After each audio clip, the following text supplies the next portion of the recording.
In the last chapter, we asked a question. What kind of lobbying organization achieves bipartisan supermajorities that no domestic issue can produce, legal immunity that no other organization enjoys, and a return on investment that has no comparison in American political history? The answer is not complicated. It is a lobbying organization that does not represent Americans. Every major lobbying organization in Washington exists for the same reason. It represents an American interest. It needs one side of the political aisle to win, so that interest advances, and it fights for that side. The NRA represents American gun owners. It funds Republicans overwhelmingly, because that is the party more likely to protect gun rights. The pharmaceutical lobby represents American drug companies. It funds the party more likely to block price controls. The oil lobby represents American energy companies. The Chamber of Commerce represents American businesses. You can disagree with every one of them. That is the point. They exist because they have a position on how American domestic life should work.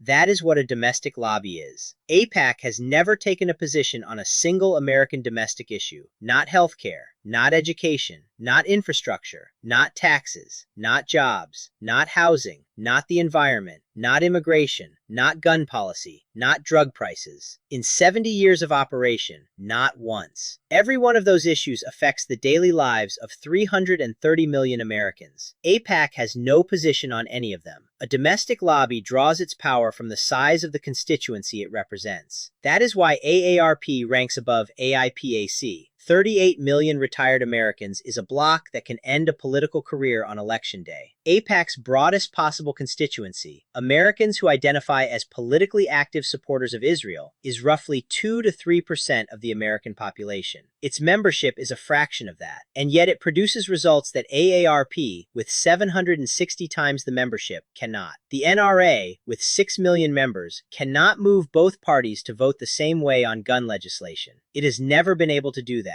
AIPAC, with a fraction of those numbers, does it routinely on behalf of a country 6,000 miles away. That is not a domestic constituency producing a domestic result. Something else is operating here. In 1938, Congress passed the Foreign Agents Registration Act, FARA. The purpose was simple. If you work on behalf of a foreign government inside the United States, if you advocate for their interests, distribute their materials, or attempt to influence American policy on their behalf, you must register publicly. You must disclose your funding, and anything you distribute must be labeled as foreign political propaganda. The law was passed because Congress understood a basic principle. A foreign government's interests are not the same as American interests, and Americans have a right to know when someone speaking to them on Capitol Hill is being paid by another country to do it. Every foreign government lobbying operation in America registers under FARA. Saudi Arabia registers. The UAE registers. China registers. Japan, South Korea, Turkey, they all register. AIPAC has never registered, ever. You saw in the opening of this series how that happened. Isaiah Kennan, a registered foreign agent working for the Israeli government, moved to the American Zionist Council in 1951, then built AIPAC in 1954 specifically to operate outside the reach of FARA. That was not a policy disagreement. That was a structural decision. The entire organization was designed, from the first day of its existence, to do the work of a foreign government's representative without carrying the legal obligations of one. In 1963, Senator J. William Fulbright, chairman of the Senate Foreign Relations Committee, held hearings on exactly this question. What he found was a funding pipeline. Money from the Jewish Agency, an arm of the Israeli government, flowing through the American Zionist Council and into American political advocacy. Foreign money, routed through an American-sounding organization, used to influence American legislators, with no FARA disclosure and no public transparency. Fulbright called it what it was: foreign agent money laundering. The hearings documented the network. The trail was clear. Nothing happened. 10 years later, in 1973, Fulbright said publicly, the Israelis can count on 75 to 80 votes on anything they are interested in the Senate. 1 year after that statement, AIPAC targeted Fulbright and helped end his career. The man who found the money in 1963 named the number in 1973, gone by 1974. Here is why no domestic lobby can compete with what AIPAC represents. When Pfizer lobbies Congress, it brings lobbyist salaries, PAC donations, and the promise of future jobs in the private sector. When AIPAC lobbies Congress, Israel brings the full resources of a sovereign nation, a national intelligence service, diplomatic relationships across the Middle East, military technology developed with American funding, a coordinated donor network organized across all 50 states, and the complete institutional machinery of a foreign government strategic operation. No American corporation has a national intelligence service. No American corporation has embassies. No American corporation can offer a member of Congress what a nation state can offer. The competition is not even in the same category. And this is the distinction that proves the point. A domestic lobby funds one side. It has to. It needs that side to win so that its American interest advances. The NRA funds Republicans because Republicans protect gun rights.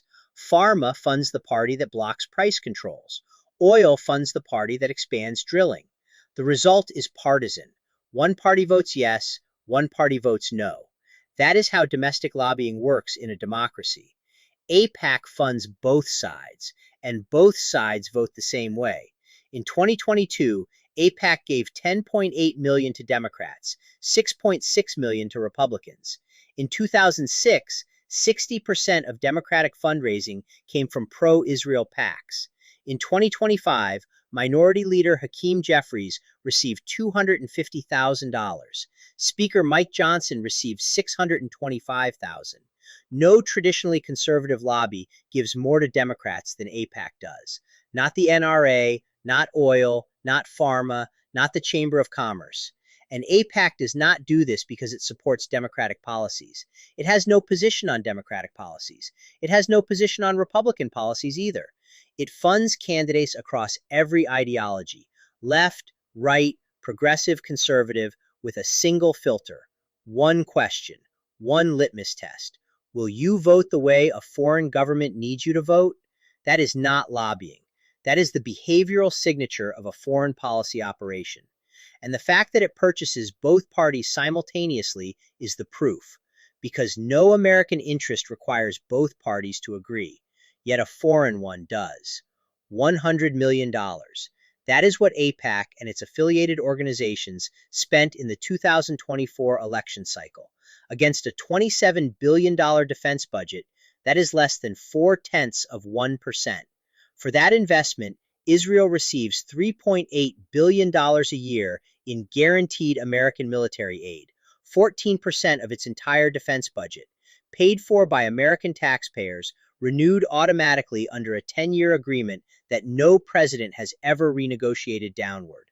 That is not political spending. That is the highest return defense investment any country has ever made. Roughly $800 returned for every dollar spent, and the return is guaranteed by the United States Congress. No defense contractor on earth can offer a country that deal. When both parties arrive at the same conclusion in service of a foreign government's strategic interests, the word for that is not lobbying. It is subordination. And subordination purchased from both parties simultaneously serves no American interest. In America, no American interest ever gets both political parties to agree.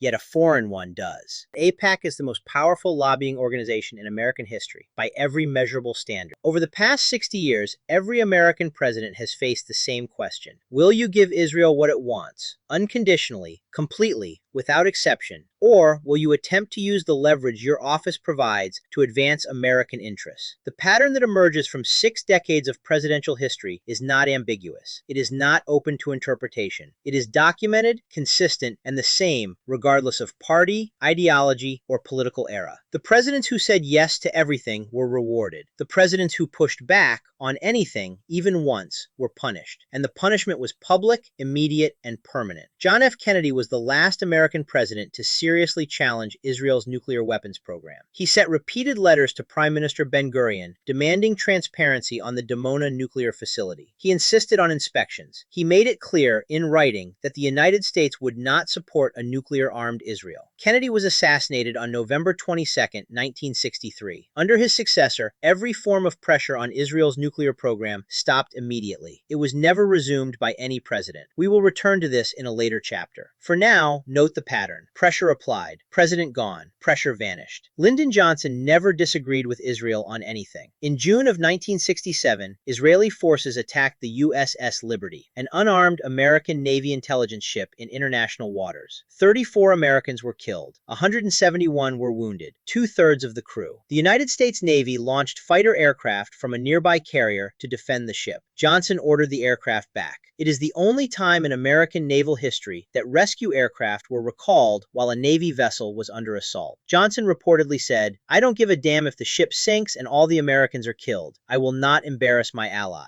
He ordered the Navy investigation to conclude it was an accident. Johnson became the first American president to sell offensive weapons to Israel. Kennedy had sold defensive missiles. Johnson sold attack aircraft and tanks. Military aid more than tripled under his watch. That is the reward model. Total agreement, no questions. The money flows and the weapons follow. Gerald Ford tried once. In 1975, he announced a reassessment of the United States' relationship with Israel. He suspended economic assistance. He reduced arms shipments. He attempted to use American aid as leverage, the most basic tool of foreign policy, to push Israel toward a diplomatic resolution. AIPAC mobilized. Within 3 weeks, 76 United States senators signed a letter telling the President of the United States to back down. Not 51, which is a majority. Not 67, which overrides a veto. 76. Ford saw the letter. He folded. He didn't even make them vote. Ford was the last president to attempt to use American aid as leverage against Israel. That was 1975.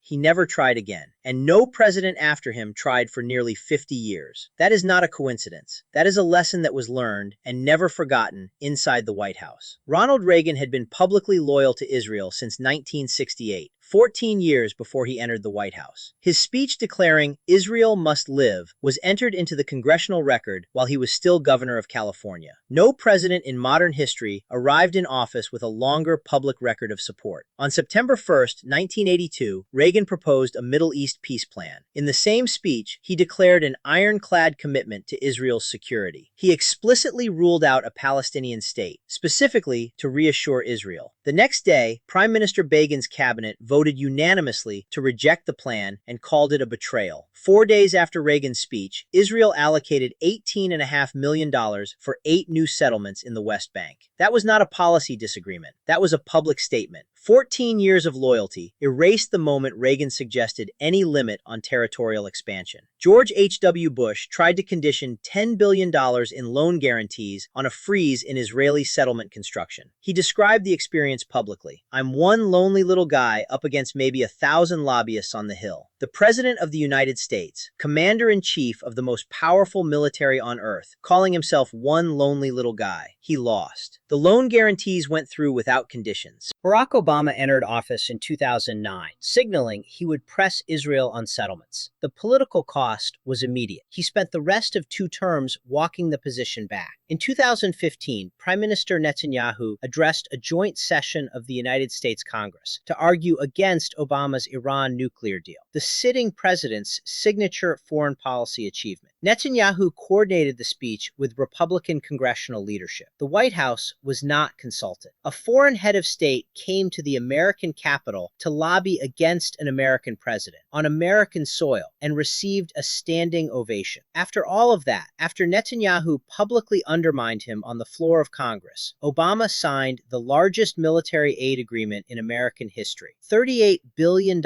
over 10 years. $3.8 billion a year, guaranteed. That is what it looks like when a president pushes back and still loses. Even the punishment is rewarded in the end. And it is not only presidents. Senator Fulbright, the chairman who found the foreign agent money in 1963 and named the vote count in 1973, was targeted by AIPAC and defeated in 1974. Congressman Pete McCloskey, a decorated Korean War Marine, Navy Cross, Silver Star, 2 Purple Hearts, became an advocate for the survivors of the USS Liberty. AIPAC helped defeat him in 1982. Paul Finley, an Illinois congressman who spoke publicly about AIPAC's influence, was defeated in 1982 as well. AIPAC publicly claimed credit for both losses. The pattern applies at every level. President, senator, congressman. The mechanism is the same. Cross the line on anything, and the resources of the most powerful lobbying operation in American history will be deployed to end your career. 6 decades. Both parties, liberal and conservative, hawks and diplomats. The presidents who gave everything were rewarded. The presidents who pushed back on anything were punished. And the punishment was so visible, so immediate, and so complete that after Ford in 1975, no president president seriously tried again for nearly half a century. That is not influence. Influence requires the possibility of failure. What operates here has removed that possibility entirely.